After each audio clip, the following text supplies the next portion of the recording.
ஆகவே இவரை கைது செய்து சரிதான் என்பதுதான் இன்று மக்களுடைய உள்ளங்களே இருக்கின்ற நிலை. ஆனால் திராவிட முன்னேற்ற கழகம் மட்டும் போராடுகிறார்கள், மக்கள் போராடவில்லை.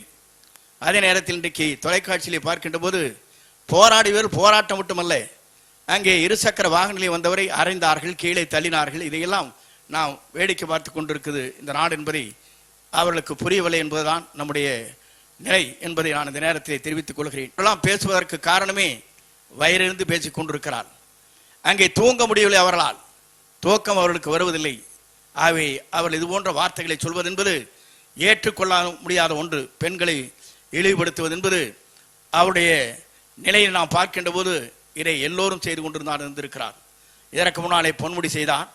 மற்றவர் இங்கே பெண்களை பற்றி பேசுகிற போது, இங்கே சில வார்த்தைகளை சொல்கிற போது அளந்து பேசுவதற்கு அவர்களுக்கு தகுதி இல்லை என்பதை தான் இந்த நாடு இன்றைக்கு பார்த்து கொண்டிருக்கிறது.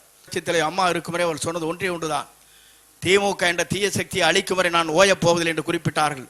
அதே தீய சக்தியோடு இன்றைக்கு இணைந்து முதலமைச்சர் பொறுப்பை ஏற்கலாம் என்று துடித்துக் கொண்டிருக்கிற அத்தனை பேருக்கும் இன்றைக்கு முற்றுப்புள்ளி வைத்த ஒரே தலைவர் தமிழக வெற்றி கழகத்துடைய தலைவர் தளபதி ஒருவரால் தான் முடியும் என்பதை நாம் உணர்ந்திருக்கிறோம். ஆட்சியை நடத்தக்கூடிய ஒரு தூய தலைவர் தமிழ்நாட்டிலே தோன்றியிருக்கிறார் என்ற வரலாற்றை படைக்கிற தலைவராக நம்முடைய வெற்றி கழகத்துடைய தலைவர் தளபதி அவர்கள் விளங்கி கொண்டிருக்கிறார். நானை குறிப்பிடுவதற்கு காரணம், இன்று நம்முடைய தமிழ்நாட்டை பொறுத்தவரையிலும் நமக்கு கிடைத்திருக்கிற பொக்கிஷமாக நாம் கருதுகிறோம். ஏனென்று சொன்னால், இறைவனால் இன்றைக்கு படைக்கப்பட்டிருக்கிற தமிழ்நாட்டை ஆள்வதற்கு நீங்கள் தான் தகுதியுள்ள ஒரு முதலமைச்சர் என்ற முறையிலே தான் தமிழ்நாட்டு மக்கள் 2 மாத காலத்தில் நம்முடைய சின்னத்தை அறிமுகம் செய்து உலக நாடுகள் பூராம் 4 லட்சம் பேர் இன்றைக்கு வாக்களித்திருக்கிறார் சொன்னால் ஒரு வரலாறு படைக்கிற தலைவராக தமிழக வெற்றி கழகத்துடைய தலைவர் தளபதி அவர்கள் விளங்கி கொண்டிருக்கிறார் என்பதை நம்மால் காண முடிகிறது. நான் அதை குறிப்பிடுவதற்கு காரணம், மற்றவர்களால் இதை பொறுத்து கொள்ள முடியவில்லை. இதுதான் இன்றைக்கு இருக்கிற நிலை. நான் குறிப்பிடுவதற்கு காரணம், சில பேர் கனவு கண்டார்கள், மீண்டும் ஆட்சிக்கு வருவோம் என்று கனவு கண்டார். அதை தூள் தூளாக்கிய பெருமை நம்முடைய தமிழக வெற்றி கழகத்துடைய தலைவர் ஒருவரால் தான் முடிந்திருக்கிறதே தவிர எவராலும் முடியவில்லை. இதுதான் வரலாறு. இதை நான் குறிப்பிடுவதற்கு காரணம், கனவு கண்டவர்களுக்கெல்லாம் இன்றைக்கு என்ன செய்வதென்றே தெரியாமல் தடுமாறி கொண்டிருக்கிற நிலை இருக்கிறது. இதைத்தான் புரட்சி தலைவர்கள் ஒரு பாடலை பாடுகிற போது, உலகத்திலே பெரிய ஆயுதம் எது என்று கேட்கின்ற போது அப்போது அவர் குறிப்பிடுகிற போது நல்ல கருத்துக்களை சொல்லுகிற போதுதான் சக்கரவர்த்தி திருமகன் மடத்திலே சொல்லுகிற போது ஒன்றை சொன்னார். உலகத்திலே பெரிய ஆயுதம் எது என்று கேட்கின்ற போது கத்தி, கடப்பாறை என்றெல்லாம் சொல்லிக்கொண்டே இருப்பார் நம்முடைய நகைச்சுவை மன்னன்.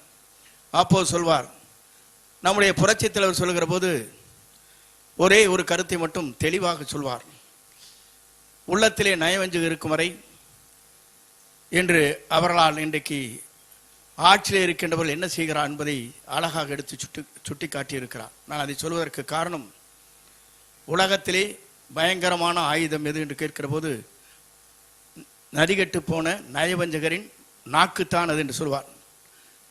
ஆகவே அப்படிப்பட்ட நயவஞ்சகர் தமிழ்நாட்டிலே இருக்கும் வரை தமிழ்நாட்டிலே இன்றைக்கு இது போன்ற நிலைகள் ஏற்படத்தான் செய்யும். அவரை பொறுத்தவரையிலும் ஒரு தூய்மையான ஆட்சி நடத்த வேண்டும் என்று கருதுகிற போது பெண்களை கொச்சைப்படுத்தி பேசுகின்ற அளவிற்கு ஒரு எதிர்க்கட்சி தலைவர் இருக்கிறார் என்று சொன்னால் இதை எவராலும் பொறுத்து கொள்ள முடியாது என்பதுதான் மக்களுடைய உள்ளத்திலே இருக்கிற நிலைகள்.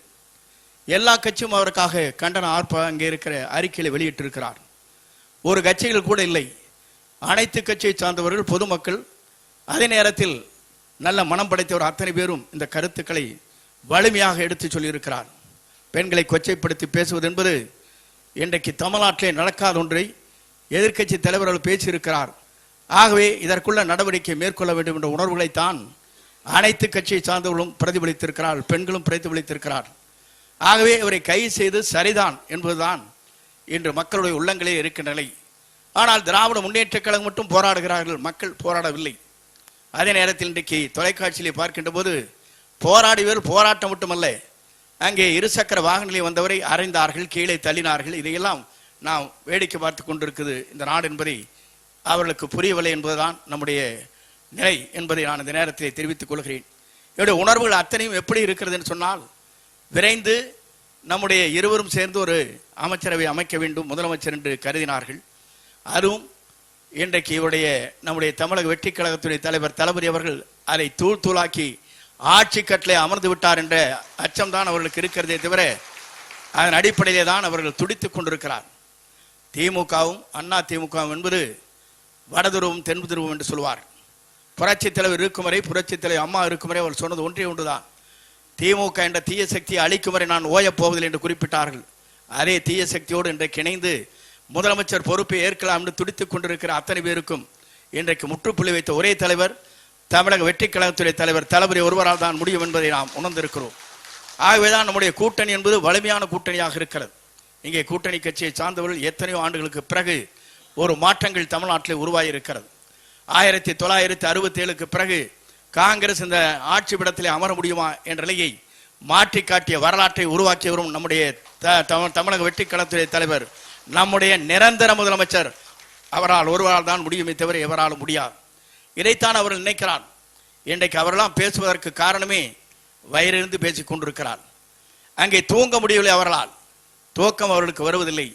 ஆகவே அவர்கள் இது போன்ற வார்த்தைகளை சொல்வது என்பது ஏற்றுக்கொள்ள முடியாத ஒன்று. பெண்களை இழிவுபடுத்துவது என்பது அவருடைய நிலையை நாம் பார்க்கின்ற போது இதை எல்லோரும் செய்து கொண்டிருந்தார் இருந்திருக்கிறார். இதற்கு முன்னாலே பொன்முடி செய்தார். மற்றவர் இங்கே பெண்களை பற்றி பேசுகிற போது, இங்கே சில வார்த்தைகளை சொல்கிற போது அளந்து பேசுவதற்கு அவர்களுக்கு தகுதி இல்லை என்பதை தான் இந்த நாடு இன்றைக்கு பார்த்து கொண்டிருக்கிறது. ஆகவே நம்மை பொறுத்தவரையிலும் இன்றைக்கு நாம் தெளிவான சிந்தனையோடு, தொலைநோக்கு சிந்தனையோடு இந்திய நாட்டின் வரலாற்றில் தமிழகம் ஒரு முன்னோடி மாநிலமாக, இந்தியாவிற்கே வழிகாட்டியாக மாநிலமாக உருவாக்க வேண்டும் என்பதுதான் நம்முடைய தமிழக வெற்றிக் கழகத்துறை தலைவர் முதல்வருடைய ஆசை என்பதை நான் இந்த நேரத்திலே தெரிவித்துக் கொள்கிறேன். இந்த ஆசை கனவிலே இவர் தூங்க முடியவில்லை. அதுதான் நாளை தேர்தல் வைத்தால் 234 நாம் தான் வருவோமே தவிர எவராலும் வர முடியாது. இதுதான் தமிழ்நாட்டின் வரலாறு. ஆகவேதான் அவரெல்லாம் துடித்துக் கொண்டிருக்கிறார்கள், எண்ணிக்கொண்டிருக்கிறார்கள். முடியவில்லை, அவரால் தூக்கம் வருவதில்லை. எல்லோரும் நினைத்தார்கள் தன்னுடைய அப்பனுக்கு பிறகு தான் வரலாம் என்று கனவு கண்டார்.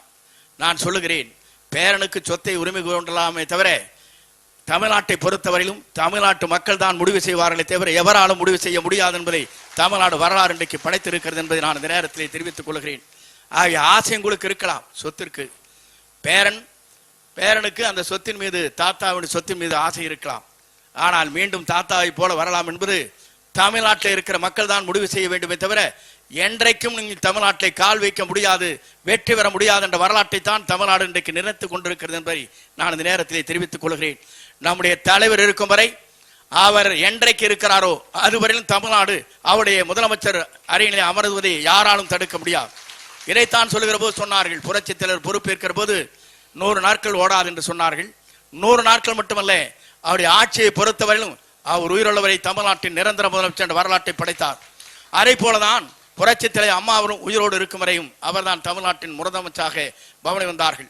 நம்முடைய தமிழக வெற்றிக் கழகத்துறை தலைவர் தளபதியை பொறுத்தவரையிலும் அவர் இருக்கும் வரை தமிழ்நாட்டின் நிரந்தர முதலமைச்சர் என்ற வரலாற்றை படைக்கிற தலைவராக இன்று பவனி வந்து கொண்டிருக்கிறார். இதை இவர்களால் பொறுத்துக் கொள்ள முடியவில்லை. அதற்காகத்தான் பல்வேறு விமர்சனங்கள் இன்றைக்கு செய்து கொண்டிருக்கிற இவர்களையெல்லாம் மக்கள் அடையாளம் காட்டிக் கொண்டிருக்கிறார். அது மட்டுமல்ல, பெண்களை இழிவுபடுத்துவது என்பது ஏற்றுக்கொள்ள முடியாத ஒன்று. ஆகவே பெண்களாக இருக்கின்ற அத்தனை பேரும் இன்றைக்கு தமிழ்நாட்டை பொறுத்தவரையிலும் 100% வாக்களித்து விட்டார் என்ற வைத்தறிச்சல் அவர்களுக்கு இருக்கிறது. அதுதான் இங்கே இருக்கிற நிலைகள். இளைஞர்களும் பெண்களும் இன்றைக்கு நம்முடைய தமிழ்நாட்டுடைய முதலமைச்சரை பொறுத்தவரையிலும் இவர்தான் தமிழ்நாட்டுக்கு தகுதியான முதலமைச்சர் என்ற முறையிலே தேர்வு செய்யப்பட்டிருக்கிறார் என்பதை நாடே அறிந்து கொண்டிருக்கிறது. மேலே நாடுகளில் வருகிறது அத்தனை பேரும் வாக்களித்திருக்கிறார் சொன்னால் ஒரு தலைவருக்கு இப்படிப்பட்ட வாக்களிக்கிற வரலாறே தமிழ்நாட்டிலும் கண்டது கிடையாது. அதைத்தான் இங்கே பார்க்கின்ற போது நாம் அத்தனை பேரும் எண்ணி பார்க்கிறோம். இந்திய நாட்டின் வரலாற்றில், தமிழகத்தின் வரலாற்றில் ஒரு மிராக்கல் என்று சொல்வார்களே, அதை போல தமிழ்நாடு உருவாகி இருக்கிறது என்பதை இவர்களால் பொறுத்துக் கொள்ள முடியவில்லை. இவர்களுக்கெல்லாம் ஒரு முற்றுப்புள்ளி வைக்கிற காலம் மிக விரைவிலே இருக்கிறது என்பதை தமிழ்நாட்டு மக்கள் உணர்த்து காட்டுவார் என்பதை மட்டும் நான் இந்த நேரத்தை தெரிவித்து, கைது செய்து சரியானதான். கைது செய்யப்பட்டிருப்பது பெண்களை இழிவுபடுத்துவதற்காகத்தான். ஆகிய மக்கள் அத்தனை பேரும் கூர்ந்து கவனித்துக் கொண்டிருக்கிறார்கள். இது போன்ற தவறுகளை எவரும் செய்துவிடக் கூடாது என்பதுதான் மக்கள் உள்ளங்களிலே நிறைந்திருக்கிறது என்பதை நான் இந்த நேரத்திலே கோடிட்டு காட்டி, இங்கே வருகின்றிருக்கிற சட்டமன்ற அமைச்சர் பெருமக்கள், சட்டமன்ற உறுப்பினர்கள், இங்கே வருகின்றிருக்கிற அத்தனை பேரும் ஆற்றல் மிக்க சக்திகளாக நீங்கள் விளங்கிக் கொண்டிருக்கிறீர்கள். சட்டமன்றத்தை பற்றி இங்கே குறிப்பிடுகிற போது நீங்கள் உங்களுக்கு கவலைப்பட தேவையில்லை. எல்லோரும் அறிவாற்றல் மிக்கவர்கள், புரிந்து கொள்வீர்கள்.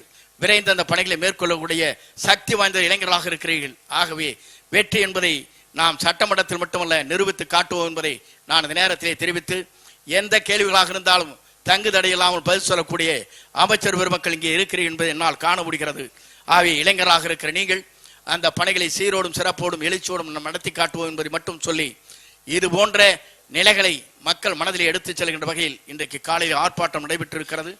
ஆர்ப்பாட்டத்தை பார்க்கிற போது நள்ளிரவில்தான் அங்கே எல்லோருக்கும் தகவல் தெரிவித்த உடனேயே 6 மணி நேரத்தில் ஒவ்வொரு இடம் 2000 பேர் 3000 பேர் கூடியிருக்கிறார் என்று சொன்னால் மக்கள் எவ்வளவு விழிப்புணர்ச்சியோடு இதை எதிர்க்கிறார்கள், இவருடைய பேச்சு என்பதை நாடே அறிந்து கொண்டிருக்கிறது என்பதை அந்த நேரத்திலே கோடிட்டு காட்டி வருகின்றிருக்கிற உங்கள் அத்தனை பேருக்கும் மீண்டும் ஒருவரை கோடான கோடி நன்றி மலர்களை தெரிவித்து விடைபெறுகிறேன். நன்றி, வணக்கம்.